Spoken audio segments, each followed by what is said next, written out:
in the sense that the government thinks that a form of citizenship is the ability to earn an income and to go spend, and they want us to keep doing it. But at this point, you've got a growing army of low-paid women workers with high caring responsibilities who could never dream of being able to spend into the economy in the way that, at least the government rhetoric is pointing to. One for mum, one for dad, and one for the country. And there has never been a more exciting time to be an Australian.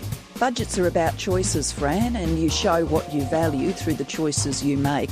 Dead, buried, cremated. This is coal. Don't be afraid. Don't be scared. The Treasurer. Australia's basically done for. We'll just end up being a third-rate economy. A banana republic. How good is Australia? Just follow the money. G'day and welcome to Follow the Money, the Australia Institute's podcast demystifying the big economic issues in Australia and putting them in plain English. I'm Ebony Bennett, Deputy Director at the Institute. And to mark International Women's Day, we're going to revisit some of our earlier work on how the pandemic has impacted women economically. Many of us will celebrate great advances today on International Women's Day, but many of us may not. This is a bittersweet day for many Australian women, reflecting on the persistent inequality. Losing more paid jobs and taking on more unpaid work during the pandemic than the men did. But the economic response has favoured male-dominated sectors of the economy. They're more concerned about jobs for boys than they are for women. I think we do know that this recession, which has hit us very quickly and very sharply, the evidence suggests it's hitting women harder than men. It's supposed to show that, to be honest, you don't have enough women in your party. If I can give you some tips, the first thing I think we need is a gender disaggregated data around COVID-19 to understand how it's disproportionately affecting women. We then need a gender responsive budget in order to compensate that unfair economic structure. Australian women are earning around $240 a week less than their male counterparts. That women earn less than men on average. That's not good enough in 2021. Pay equality, come on. United Nations has set a global goal of achieving gender equality by 2030, but according to current predictions, it's still another 100 years away. The Centre for Future Work at the Australia Institute recently released new research showing that Australia's recovery from the recession widened the gender pay gap. So to dig into the reasons for this, I'm delighted to introduce the author of that research, the Centre for Future Work senior economist Alison Pennington. G'day, Alison. G'day, Ebony.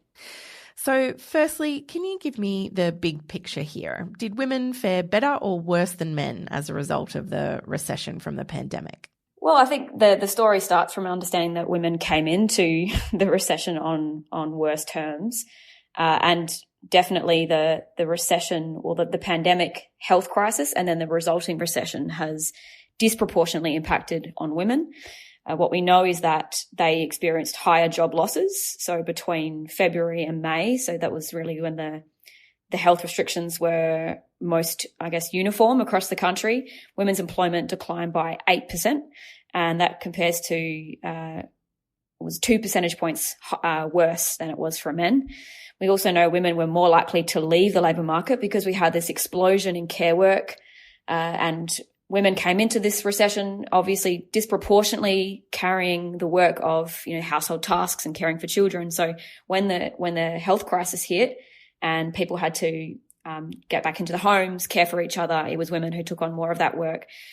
And so it was really a perfect storm because women's jobs were more likely to be in those customer-facing sectors that were more likely to be shut down to close down on transmission of the virus. They were more likely to be in casual jobs, which means they were just cheaper for employers to lay off when they had to. And then they had those caring responsibilities that they were disproportionately carrying. So the combination of those factors meant that they did worse in that first half of the year when we had those health restrictions in. And so tell me about your research into the pay gap specifically. Did the recession make it bigger or smaller? And why did it end up the way that it did? Well, it's interesting because it was reported a lot in the media that the gender pay gap had actually closed over this period. And I think this is what it comes down to is how we're measuring the gender pay gap. And it's most often measured as the difference between average earnings of full-time workers. Yep. But more women are far more likely to be in part-time work. So if you measure the gender pay gap using like that total wage income measure, which is the way that we think at the centre is the more accurate way of doing it, the gender pay gap closed slightly by 1.6 percentage points. The reason why it closed a little is actually because hundreds of thousands of women in low-paid, crappy jobs lost their incomes. So it changed the average overall. And then what my research found is actually when we look at the employment recovery, the one that is being touted by the government as, one that's been equal to both men and women. Of course, it hasn't. Women are still 55,000 jobs down than they were January last year.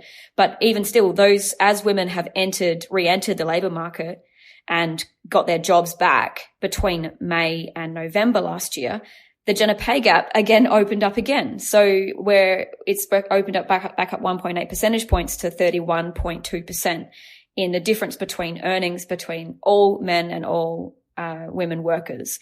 So it's a paradoxical outcome, but we can actually, if we break down the kinds of jobs, not just how many, but the quality of those jobs that are coming back, of which women are getting the crappier ones, that's how we understand that the gender pay gap has widened actually over this period. Yeah, so I just want to pick up on two things that you've said there. One is the literal number of jobs lost from women. So you said there that women have around 53,000 less jobs while male employment actually went up over the same period. Is that right? Yeah, so since January last year, which is the most recent data to January now, there are 53,000 less women in jobs and 7,000 additional men in jobs.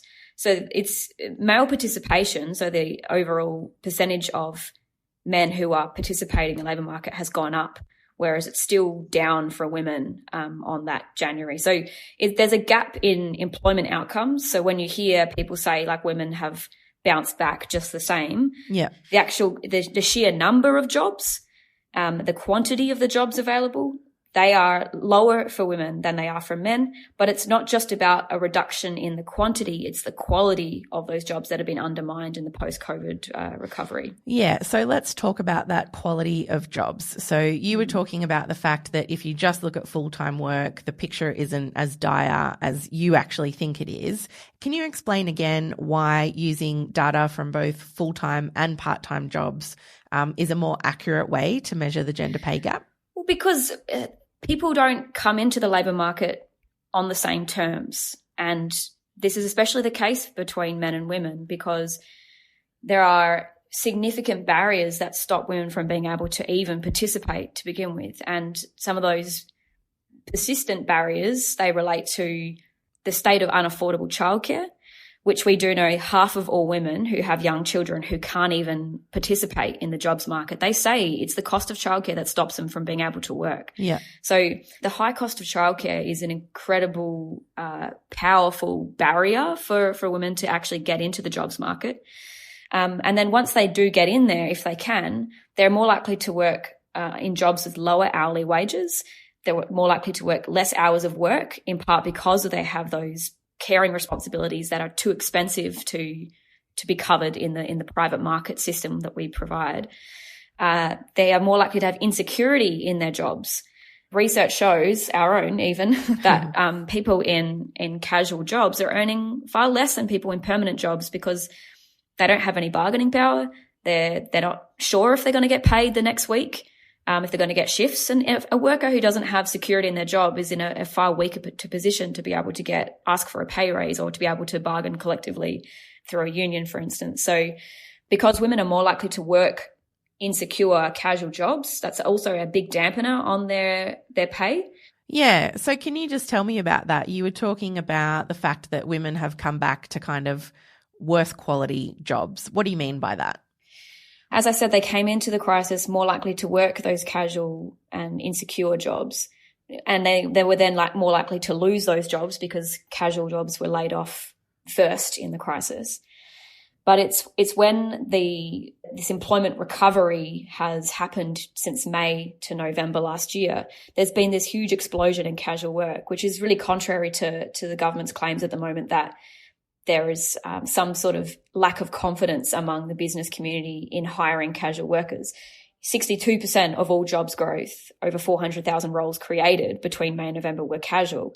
And what we found is that 62% of those jobs were positions that women took in that same period. So 250,000 of those casual jobs have been women's jobs. So they're snapping back, so to speak, to the types of jobs that have lower pay, lower security, and that reduced compensation that women are getting in the snapback is actually worsening pay inequality. And I guess we've talked a lot about in the past, you know, the wider impacts of that in the economy when people are in insecure work and they're not getting wages growth, they're not spending more money in the economy. So ultimately, this kind of very weak jobs recovery for women, you know, if you add it all up, it's not going to have very good implications for recovery from the recession overall, is it?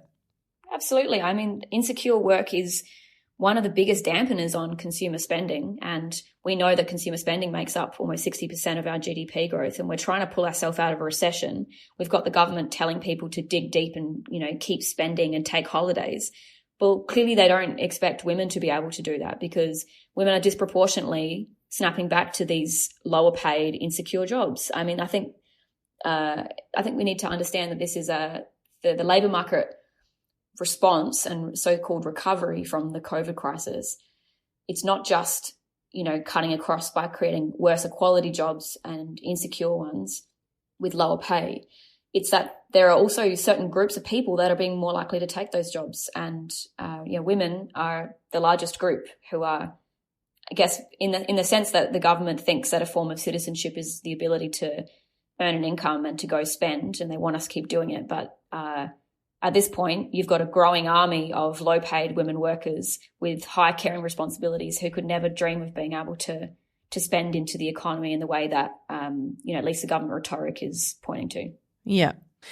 So looking ahead, I guess, there's not really much hope on the horizon, is there, that government policies are really going to close this gender pay gap or fix the problems that you've identified with more insecure work, more lower paid work that women are entering into. So what are some of the big barriers that you see for women as a result of government policy looking ahead?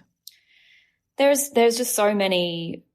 I mean, the apparatus of wage suppression and, you know, precarity of work and, you know, the childcare system. There are so many fronts in which women are being undermined from their ability to participate in paid work and to be able to get a higher wage. But in our report, which we released for International Women's Day, we look at three major, really powerful policies that are in the hands of the federal government. In some cases, also states have some control over these policies, but they're particularly damaging and they disproportionately impact women and their ability to work and earn. And I think they could lead to a widening of the gender pay gap in 2021.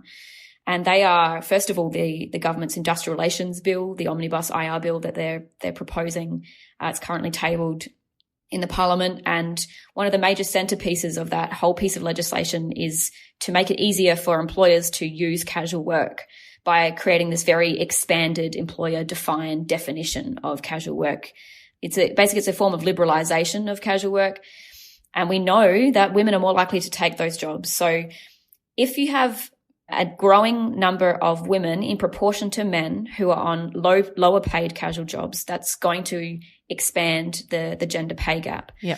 One of the other pieces of the legislation is to reduce compensation for permanent part-time workers. And we also know that women make up over half of all part-time workers. So again, another measure that's going to cut their pay. Another key policy that's going to expand or put pressure on the gender pay gap is public sector pay caps.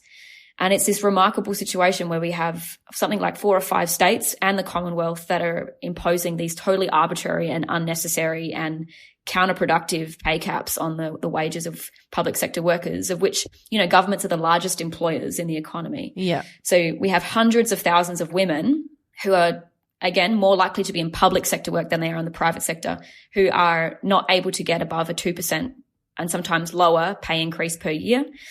And then the final major policy is unaffordable childcare. And this is getting a lot of traction in the media, and people are, shouting it from the mountaintops more and more, as they should, because Australia is so far behind the, comparable advanced economies in our adherence to this like failed market model of for-profit childcare that is pricing out women workers and pricing out children really from being able to get access to such an important part of their learning and development. But it's holding back hundreds of thousands of women from being able to participate in the labour market on better, or not, we wouldn't say fully equal, but like more equal terms than for men. Yeah.